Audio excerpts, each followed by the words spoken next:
శ్రీకార్తీక పురాణము 30వ అధ్యాయము కార్తీక వ్రత మహిమ ఫలశ్రుతి నైమిసారణ్య ఆశ్రమములో శౌనకాది మహామునుల కందరికి సూతమహాముని తెలియజేసిన విష్ణుమహిమను విష్ణుభక్తుల చరిత్రములను విని ఆనందించి వేయినోళ్ల కొనియాడిరి. శౌనకాది మునులకు ఇంకను సంశయములు తీరనందున సూతుని గాంచి, ఓ ముని తిలకమా, కలియుగమందు ప్రజలు అరిషడ్వర్గములకు దాసులై అత్యాచారపరులై జీవించుచు సంసారసాగరము తరింపలేకున్నారు. అటువంటివారు సులభముగా ఆచరించు తరుణోపాయమేదైనా కలదా?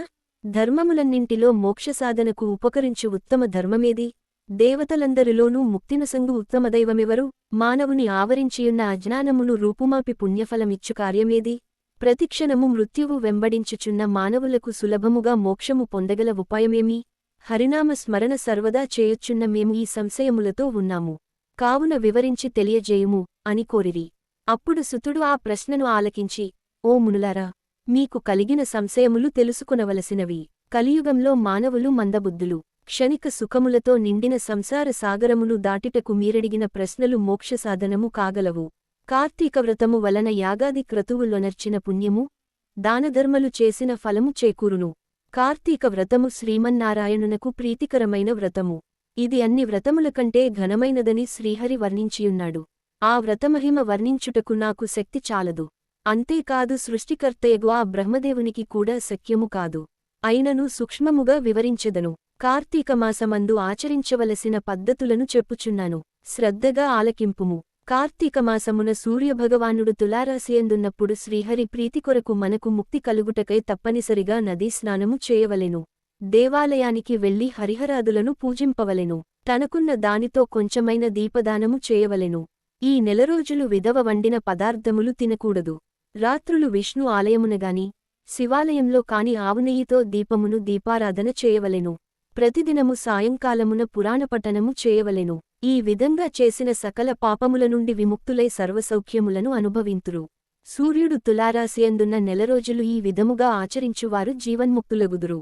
ఇట్లు ఆచరించుటకు శక్తి ఉండి కూడా ఆచరించనివారుగాని, లేక ఆచరించివారిని చూసి ఎగతాళి చేసినవారుగాని, వారికి ధనసహాయము చేయువారికి అడ్డుపడిన వారుగాని ఇహమందు అనేక కష్టములు పాలవడమే కాక వారి జన్మాంతరమందు నరకములో పడి యమకింకరుల చేత నానా హింసల పాలు కాగలరు.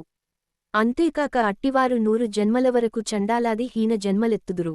కార్తీకమాసంలో కావేరీ నదిలో గాని, గంగానదిలో గాని, అఖండ గౌతమీనదిలో గాని స్నానమాచరించి ముందు చెప్పిన విధముగా నిష్ఠతో ఆచరించినవారు ఇహమందు సర్వసుఖములను అనుభవించటమే కాక జన్మాంతరమున వైకుంఠ వాసులగుదురు. సంవత్సరంలో వచ్చు అన్ని మాసములకన్నా కార్తీకమాసము ఉత్తమోత్తమమైనది, అధిక ఫలదాయకమైనది, హరిహరాదులకు ప్రీతికరమైనది. కనుక కార్తీక మాసవ్రతము వలన జన్మజన్మల నుండి వారికున్న సకల పాపములు హరించి మరుజన్మలేక వైకుంఠము పొందగలరు. పుణ్యాత్ములకు మాత్రమే ఈ వ్రతమాచరించవలెననిడి కోరిక పుట్టును. దుష్టులకు, దుర్మార్గులకు, పాపాత్ములకు కార్తీకమాసమన్నా కార్తీక వ్రతమన్నా ఏవగింపు అసహ్యము కలుగును. కావున ప్రతిమానవుడు ఈ పరమ సత్యమును గ్రహించి ఇటువంటి పుణ్యకాలమును చేతులారా విడువక ఆచరించవలెను.